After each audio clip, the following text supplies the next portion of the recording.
What's going on, guys? It's Jimmy here. Welcome to our daily show where we discuss everything going on here in our country that you need to know about on a daily basis, including money, investing, the stock market, the fourth stimulus package update, and stimulus check update. If you haven't subscribed to our YouTube channel yet, make sure to click the subscribe button down below. It's completely free to do so. And remember that new videos come out here every day at 10 a.m., 3 p.m., and 8 p.m. Eastern Standard Time. And also, thanks so much for hitting the like button for us down below. Ukraine has completed their EU application to potentially join the European Union. If they are accepted into the European Union, this could essentially end the war. So the question here is, will they be accepted into the European Union? Because if they are accepted into the European Union, well, this is essentially gives them a treaty with the European Union countries that if they are attacked, well, all the other European Union countries would have to defend them. Very similar to the NATO treaty. You could also see the other headline here that World Bank cuts global growth forecast.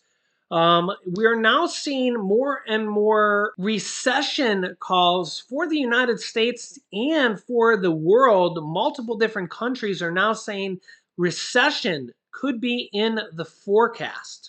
The IMF, the International Monetary Fund, says the invasion of Ukraine will severely set back the world's economy because it has helped exacerbate inflation by raising the price of oil, raising the price of gas, and raising the price of food costs.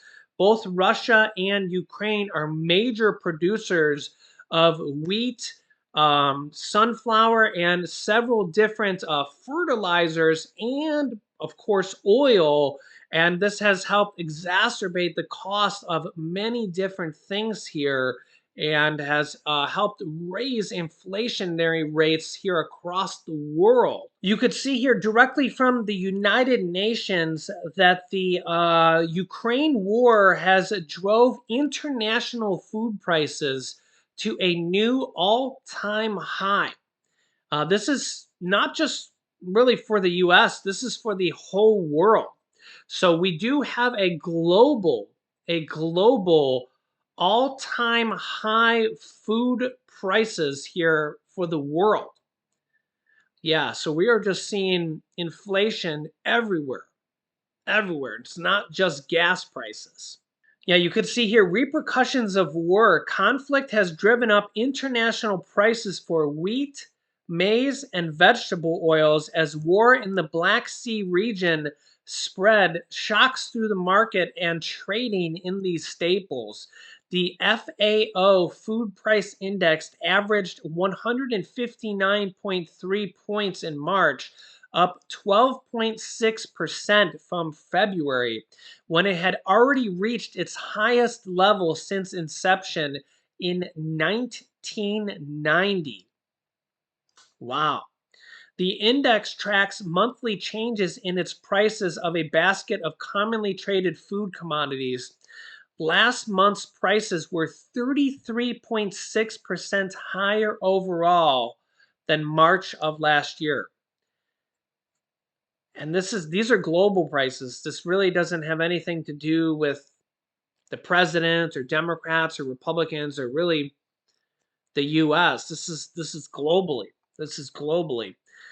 Driven by soaring wheat and coarse grain prices, largely as a result in the war of Ukraine and Russia, the FAO cereal price index was 17.1% higher in March than it was just a month earlier.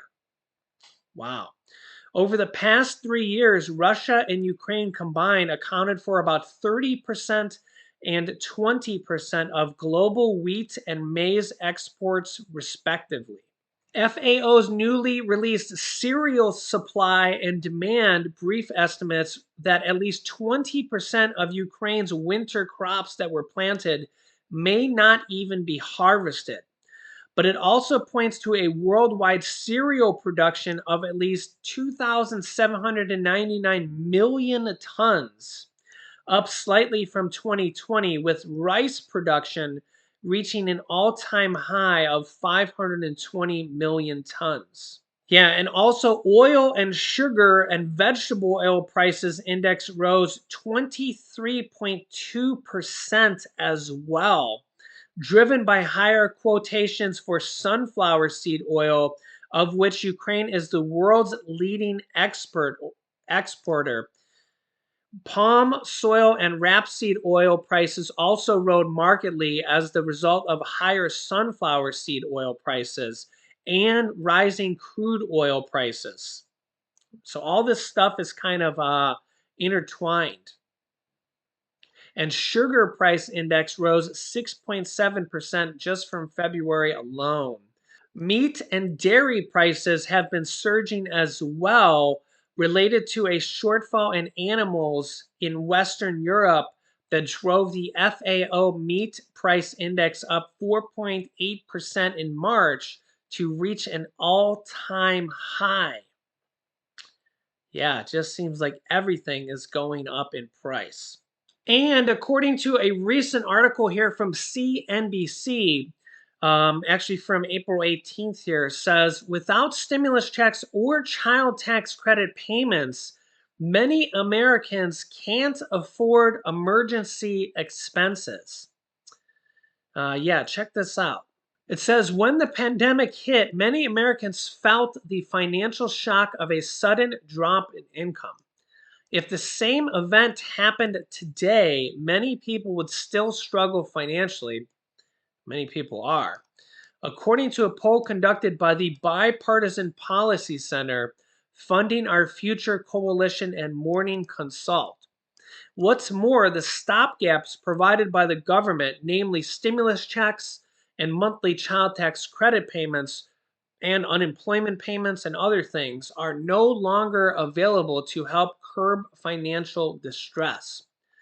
But one solution, emergency savings plans provided through employers, could help, according to this report. Here's what this report says. If your income suddenly stopped, how long would you be able to pay your bills for? 18% said less than 1 month. 12% said 1 month. 14% said 2 months. 15% said 3 months. 16% said 4 to 6 months. 6% said 7 to 11 months. 15% said 12 months or longer. 5% said they don't know. So when you look at this, it's like 85% of people said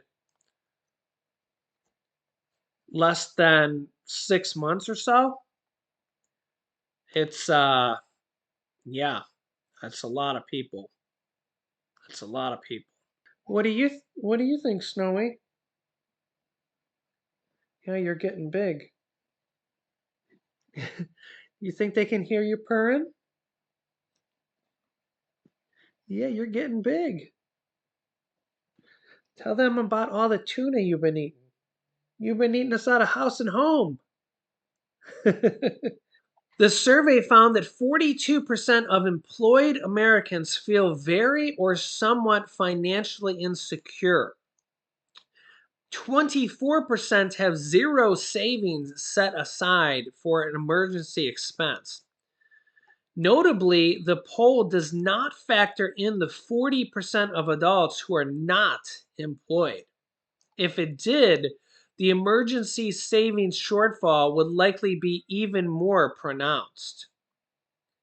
Wow, those are some astounding numbers. 1/3 of working adults say they would be very or somewhat uncomfortable with their ability to pay a $400 emergency expense. Moreover, 8% indicated they wouldn't be able to afford it at all. Wow. At the same time, 30% of Americans said they could cover a month or less of expenses if their income disappeared. Then it said, how much can you afford to pay out of pocket for an emergency expense using cash or money in checking or savings only? And here are the results. 22% said under $250. And here are the other results here, as you can see. Yeah, so let me know your thoughts here in the comments. The good news is that the last stimulus package did provide billions of dollars to all the states. And as you guys know, I just did a recent video here, just a few videos ago, that has shown all these states, which really they kind of got the money at the end of last year, and or even more sooner than that.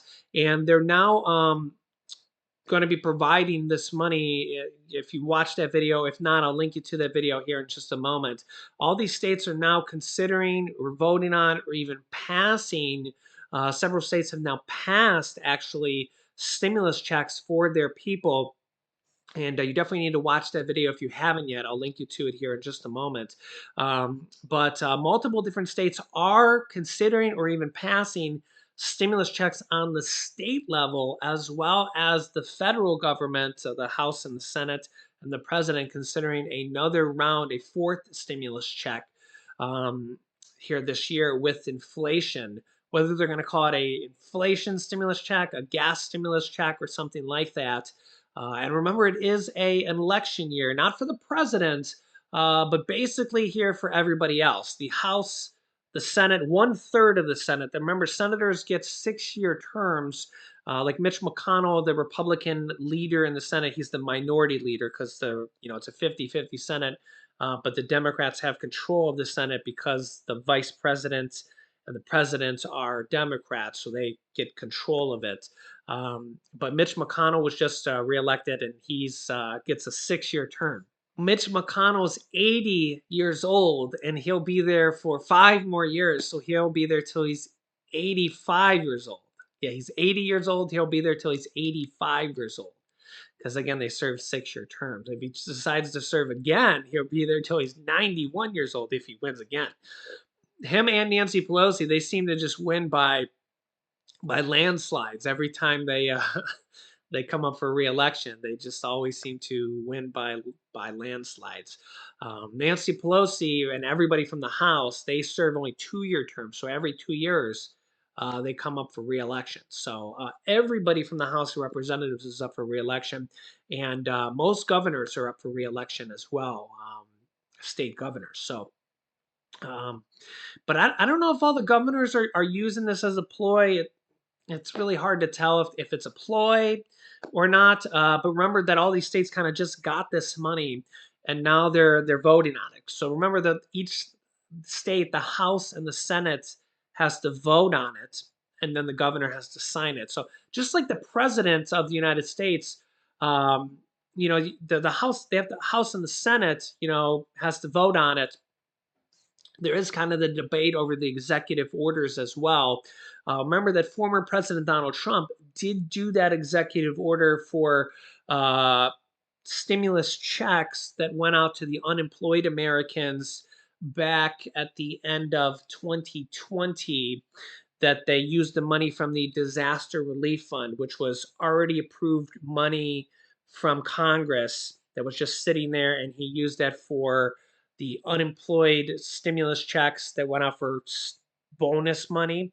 Um, and remember, now there's 800, let me see here, $800 billion of approved stimulus money that the president could use as well. Very similar situation that he could use as an executive order and send out as stimulus checks this time around. It's very, very similar situation.